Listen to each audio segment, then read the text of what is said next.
So, Father, I ask that you stretch forth your hand upon your people and take away every infirmity, every sickness, blinding spirit. Come out in the name of Jesus. Let the pain be rolled away. Let that back pain be healed even now. That spinal injury, Lord, address it, address it. Let the shoulders be healed. I ask that you take away that pain on the ankle. Be healed in the name of Jesus. Thank you, Lord.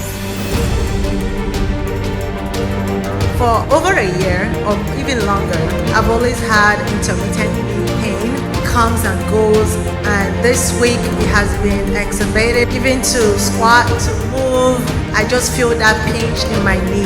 While I was sitting there, it has been going on. But when we prayed, I placed my hands on both of my knees, and by the time the prayer ended, I felt no pain. So I've been checking, jumping up and down, I've been squatting, and I can't feel it anymore.